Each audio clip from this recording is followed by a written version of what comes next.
approached Deborah Clayton, who just happened to be in the parking lot in a marked vehicle in full gear, and said, yeah, Markeith Loyd, he's right over there. And she radios in that she's about to confront a murder suspect. And then 2 minutes later, she radios back in to say that she has been shot and that she is down. And those crucial 2 minutes just really, really hard for all of us to talk about. Absolutely. And the chief saying this weekend, though, in addressing her family and her husband and son especially, that she was not alone, that she was with her officers in blue, just reassuring the community and her family that, you know, she was with them in her final moments before passing. We want to send things out now to Adrian Whitsett, who was at the Orange County Jail. Adrian, can you set the scene for us there? Yeah, I'm standing right in front of some corrections barriers that are here. This is the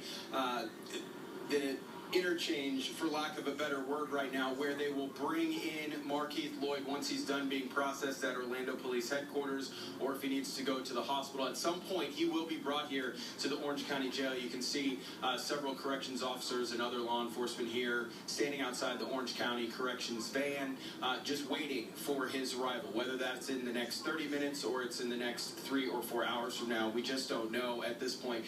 And guys, we got here about 30 minutes ago, and once I was able to get my IFB in, and while we were setting up, I was listening to you talk, and the word that keeps coming up is relief.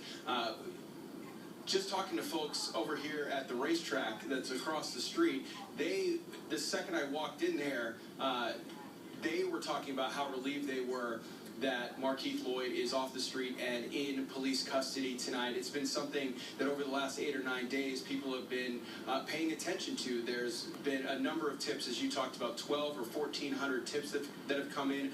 Over the last week, I've been sent to Groveland.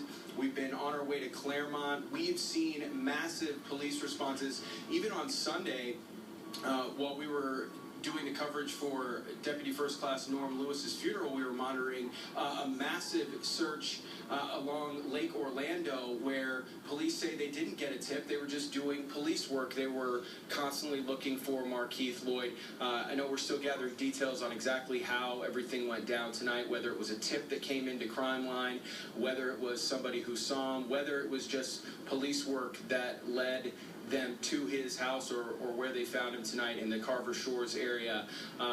That is still unraveling. But again, just a sense of relief here among people tonight that they no longer have to worry about if he's just going to show up in their neighborhood.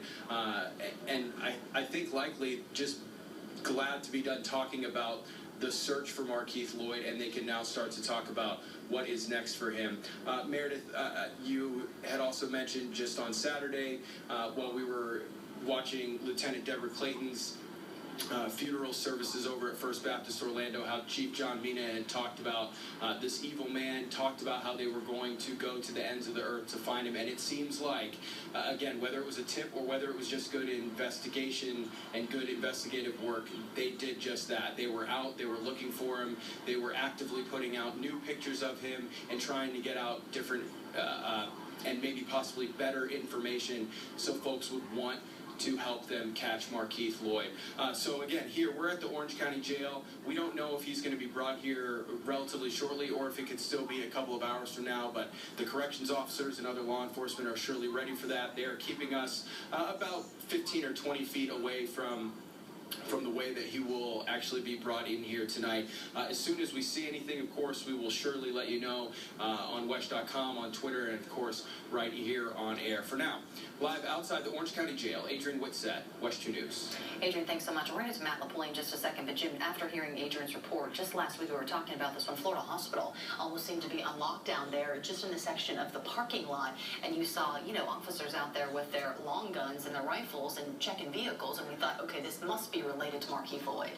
My wife was actually in the hospital at the time with one of our neighbors getting some care in the children's wing, and the people in the hospital were saying, well, this is really unusual, and they could look outside and see the officers with the long guns, and it was very unsettling. But you can only imagine how unsettling it is for people all over Central Florida. I mean, Haines City, where he has family, in Titusville, where they were conducting some operations, and in northern Orange County, and in that particular neighborhood where West 2's Matt Lipoli is right now, a lot of different people being affected by this man's actions, and a lot of relief right now because he is in custody. Let's get out to Matt right now. And Matt, what's the scene like there where you are right now? Absolutely, Jim. We're about a block away from the home where fugitive Markeith Loyd was taken into custody. You can see there's still a rather large law enforcement presence here, still actively investigating this at this hour right now. Since we got here, we've been able to talk to some people who've been walking around, kind of get a sense of the feel of the neighborhood, so to speak. And just as you said, I mean, the overall sense is relief. One woman actually just drove by and shouted out to us a big thank you to OPD, saying that she and her family will sleep easily tonight because Markeith Loyd has been captured. Another woman drove by, didn't know what was going on, and asked us. When we told her, she clutched her heart, and again, just in relief. She was just so glad that this man is now in custody, and that's again echoed with just about everybody that we've talked to so far since we got here tonight. Is they're just glad that he's off the street. Some people are also glad that this brings an end to what's been a manhunt for more than a week now. One man told us that his car was stopped more than once, and his car was once searched in the search for Markeith Loyd. So there really is just a sense of overall relief. We're still waiting on details of exactly what happened at the home where Markeith Loyd surrendered. From what we hear right now, it was a surrender that happened without too much incident, but we are still awaiting further details, as you are as well. So of course we'll keep an eye out on the neighborhood, keep talking to people here as we await more information from the Orlando Police Department and the Orange County Sheriff's Office, who are both taking part in this investigation here tonight. But for now, reporting live in Orlando, Matt Lipoli, Watch 2 News. Matt, thank you. And several questions still unanswered, and that's what we want to know, exactly how they found out about Markeith Loyd. And we know that they cast a pretty wide net in searching for him since December, and everything was really ramped up after the shooting death of Lieutenant Deborah Clayton. So many questions are still out there, just exactly how they knew his whereabouts. Again, the Carver Shores area is where he was taken in. The tweet came out around 7 o'clock from OPD saying that he was captured, that we have him. We are bringing him into Orlando Police Department. That happened along Raleigh Street and Lescott Lane, where we just saw Matt's report.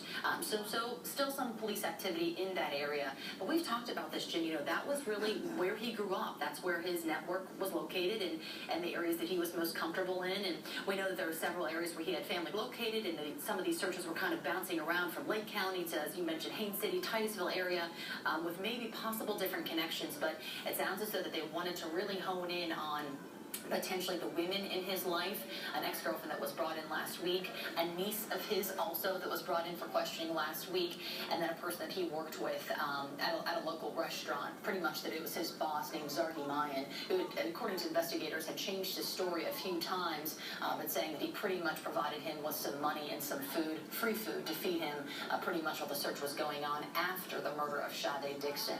But again, everything ramped up last Monday in that Walmart parking lot when Lieutenant Deborah Clayton was shot and killed, and according to authorities, Markeith Loyd was the man that did the shooting.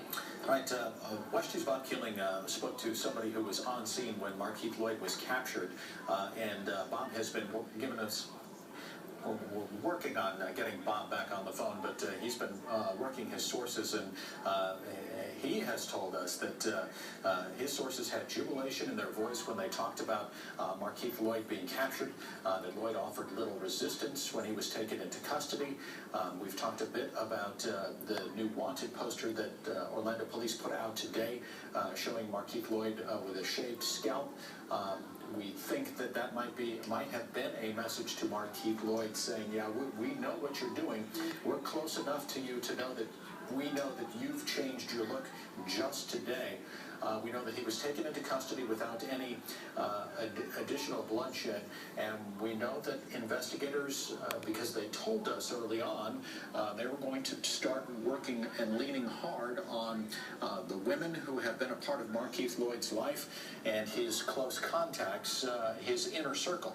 And Mary, you talked a little bit about the three that they had taken off the streets, and we know that there clearly were others who were giving police information, which led them to places like Haines City and Titusville and different neighborhoods around Central Florida, which kind of led us all. I mean, it's a trickle of information, and it's a different piece.